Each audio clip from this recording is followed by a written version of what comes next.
Hello students, dissolution के हमारे total 9 questions हो गए हैं। ये हमारा 10th क्वेश्चन है डिसोल्यूशन का, जिसमें दो पार्टनर इंसॉल्वेंट हो रहे हैं। नरेंद्र, देवेंद्र और महेंद्र, तीन पार्टनर्स हैं। उनका प्रॉफिट शेयरिंग रेशियो है 3:3:2। मैं डायरेक्टली आपको फिफ्थ और सिक्स लाइन पे लेके जा रहा हूँ। देखो फिफ्थ लाइन में क्या लिखा है, deficiency of any partner in the capital account is to be made by other partner in the profit sharing ratio. Narendra became insolvent, तो नरेंद्र को हमने घर भेजा, बोला जाके पैसे लेके आ, तो नरेंद्र कुछ भी नहीं लाया, बोला कुछ भी नहीं है। महेंद्र को, अच्छा तो सॉरी, नरेंद्र का जो इंसॉल्वेंसी का लॉस है वो देवेंद्र और महेंद्र बेयर करेंगे उनके प्रॉफिट शेयरिंग रेशियो में, जो उनके बीच में है प्रॉफिट शेयरिंग रेशियो 3:2। ठीक है, तो पहले नरेंद्र को इंसॉल्वेंट करेंगे, नरेंद्र का लॉस देवेंद्र और महेंद्र शेयर करेंगे प्रॉफिट शेयरिंग रेशियो। महेंद्र पूरी तरह से इंसॉल्वेंट नहीं है, तो महेंद्र को फिर घर भेजेंगे, अभी तू जा घर पे। वो घर भेज रहे हैं उसको, तो क्वेश्चन में लिखा है वो 10,000 रुपया लेके वापस आया। तो अभी 10,000 के बाद जो महेंद्र के अकाउंट में जो डेफिशिएंसी बचता है वो देवेंद्र बेयर करेगा। मतलब देवेंद्र खड़ा है ऐसे एकदम सॉलिड कि आप दोनों नहीं दोगे तो कुछ नहीं, मैं बाकी सबकी लायबिलिटी को पे करूंगा। तो फर्म इंसॉल्वेंट नहीं है क्योंकि एक पार्टनर बाकी दोनों का लॉस भी बेयर कर रहा है, तो जो क्रेडिटर्स हैं उनको पूरे के पूरे पैसे मिल जाएंगे। चलिए सम करते हैं अभी।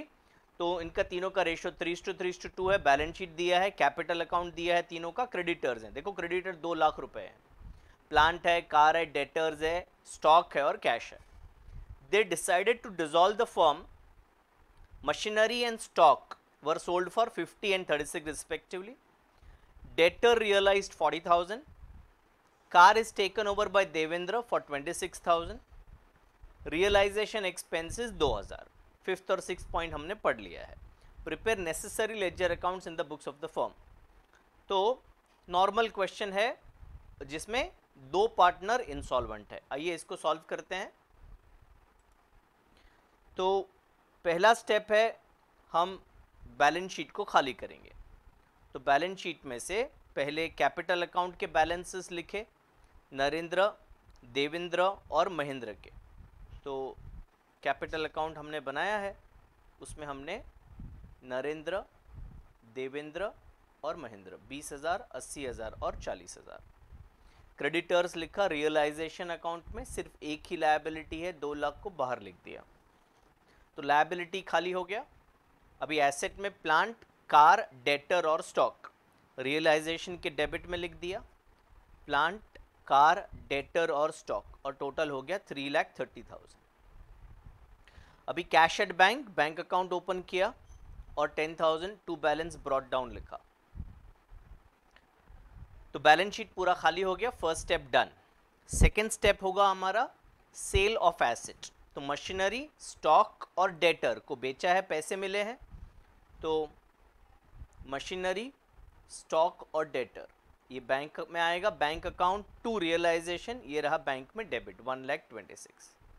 फिर कार देवेंद्र लेके गया है, तो उसका एंट्री होगा आपका Devendra to realisation.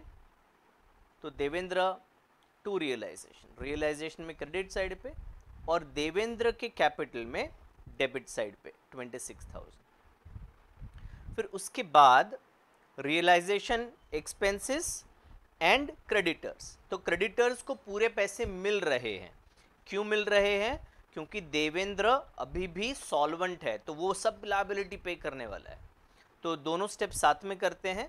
Realisation to cash bank, creditor और एक्सपेंसेस, टोटल 2,02,000 और बैंक में 2,02,000। ओके, तो ये हमारा 4 स्टेप कंप्लीट हो गया। पार्टनर्स लोन है नहीं, पांचवा भी कंप्लीट हो गया। अब 6 स्टेप है क्लोज रियलाइजेशन। तो रियलाइजेशन में डेबिट का टोटल 532, वो यहाँ लिख के 1,80,000 इज द बैलेंसिंग फिगर, जिसको हमने 3:3:2 में डिवाइड कर दिया। तो 1,80,000 इंटू 3/8 इंटू 3/8 इंटू 2/8, तो ये 67,500, 67,500 और 45,000 ये इनके कैपिटल अकाउंट में हम डेबिट कर रहे हैं। 67,500, 67,500 और 45,000। अभी जो स्टेप है वो बहुत इंपॉर्टेंट है। तो पहले नरेंद्र इंसॉल्वेंट हो गया है, नरेंद्र का अकाउंट देखो तो डेबिट साइड पे 67,500 है, वो अगर हमने लिखा डेबिट टोटल 67,500, क्रेडिट टोटल ये 20,000 है, तो वो लिखा, मतलब बैलेंस कितना है 47,500। उसको घर भेजा हमने, जा तू घर पे जा पैसा लेके आ, तो कितना पैसा लेके आया, कुछ भी नहीं, शून्य, जीरो, मतलब पूरा 47,500 ये डेफिशिएंसी हो गया। ये देवेंद्र और महेंद्र बेयर करेंगे 3:2 में, तो 3/5 एंड 2/5, ये आ गया 28,500, ये आ गया 19,000। आपको एंट्री पता है, सॉल्वेंट टू इंसॉल्वेंट ये एंट्री होता है, तो देवेंद्र को डेबिट किया, महेंद्र को डेबिट किया और नरेंद्र को डेबिट किया, नरेंद्र को क्रेडिट किया। तो देवेंद्र में डेबिट 28,500, महेंद्र में डेबिट 19,000 और क्रेडिट होगा नरेंद्र 47,500। तो ये इंडिविजुअली ये नरेंद्र का अकाउंट टैली हो गया। अभी हम सेकेंड स्टेप पे महेंद्र को क्लोज करेंगे। तो महेंद्र में अगर आप देखो तो टोटल डेबिट बैलेंस है 64,000। यहाँ पे कुछ गड़बड़ हुआ है, एक मिनट है, जरा पॉज करते हैं। नहीं, कोई गड़बड़ नहीं है। महेंद्र का टोटल है 64,000, ये रहा Mahendra. I was looking at Devendra's account. Okay, तो डेबिट टोटल है 64, क्रेडिट में 40,000 है, तो बैलेंस बच गया 24। उसको घर भेजा, जा घर पे जा पैसा लेके आ, तो वो 10,000 रुपया लेके आया, 10,000। इसका पहले एंट्री कर लेते हैं, bank debit to Mahendra credit. तो इधर महेंद्र में 10,000 आया और इधर बैंक में 10,000 आया, बैंक टू महेंद्र।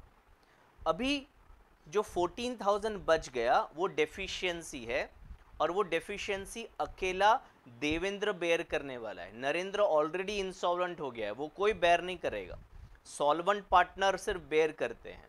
तो सॉल्वेंट अकेला देवेंद्र बचा है, तो देवेंद्र को डेबिट करेंगे और नरेंद्र को क्रेडिट करेंगे। तो देवेंद्र के अकाउंट में 14,000 और महेंद्र के अकाउंट में क्रेडिट साइड पे 14,000।